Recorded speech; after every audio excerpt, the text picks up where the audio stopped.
Hello दोस्तों, आज हम एक बहुत फेमस बुक द 80-20 प्रिंसिपल की समरी सुनेंगे। इस बुक को रिचर्ड कोच ने लिखा है।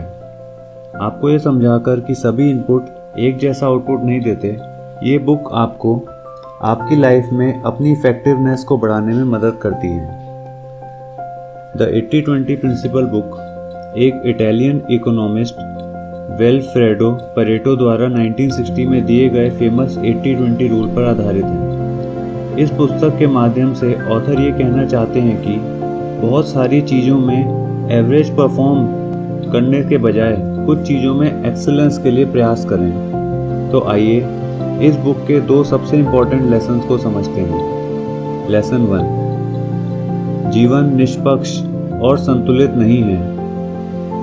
80-20 प्रिंसिपल कहता है कि 80% रिजल्ट्स 20% इनपुट से आते हैं, लेकिन वास्तव में ये समझना कोई आसान बात नहीं है। हम उम्मीद करते हैं कि चीज़ें निष्पक्ष और संतुलित होंगी, लेकिन नेचर इस तरह काम नहीं करती है। कोई तो कारण रहा होगा कि एक देश की इनकम का 80% कंट्रीब्यूशन केवल 20% पॉपुलेशन के हाथ में होता है।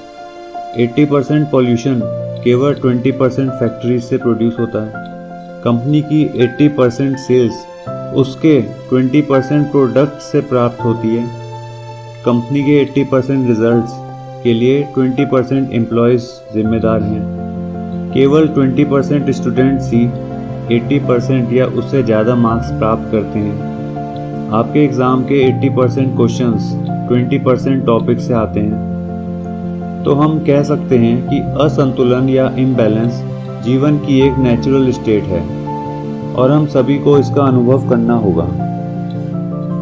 अगर आप एक ही आकार की 5 मछलियों को एक तालाब में डालते हैं तो कुछ हफ्तों के बाद एक मछली बाकी की तुलना में बहुत बड़ी हो जाएगी। जीवन इसी तरह काम करता है। इसीलिए अनजस्ट वेल्थ डिस्ट्रीब्यूशन को दोष देना बंद करें और अपने लिए लाभ पैदा करना शुरू करें, ताकि आप इस नेचुरल इम्बैलेंस की बेटर साइड पर पहुंच सकें। लेसन 2, प्रोडक्ट रेंज में सुधार।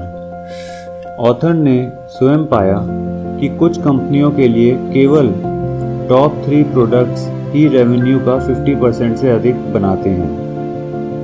आप इन टॉप 3 प्रोडक्ट्स पर ध्यान केंद्रित करके अपने बिजनेस को तेजी से बढ़ा सकते हैं, लेकिन जब आप अन्य को बेचने की कोशिश करते रहेंगे तो कभी भी कोई प्रगति नहीं होगी। 1997 में जब स्टीव जॉब्स एप्पल में लौटे तो कंपनी के लाइनअप में 300 से ज़्यादा प्रोडक्ट्स थे।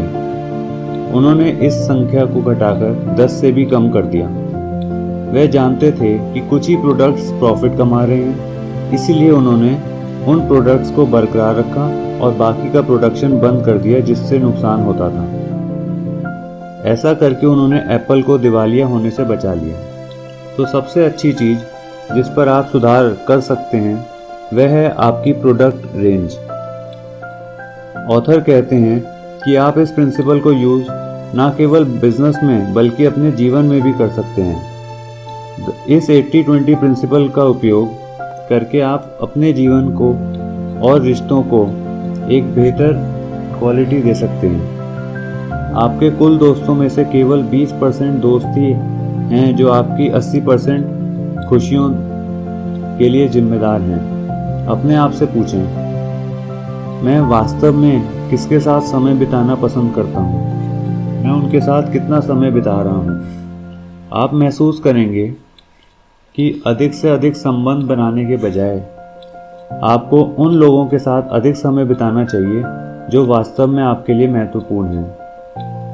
आपके मित्र केवल एक उदाहरण हैं और आप अपने जीवन के कई अन्य क्षेत्रों में अपनी खुशी को बेहतर बनाने के लिए 80-20 प्रिंसिपल का उपयोग कर सकते हैं। तो दोस्तों, मैं आशा करता हूँ कि आपको द 80-20 प्रिंसिपल बुक को सुनने में मज़ा आया होगा। हम फिर मिलेंगे अपनी अगली बुक समरी के लिए। तब तक के लिए बाय बाय, जय हिंद।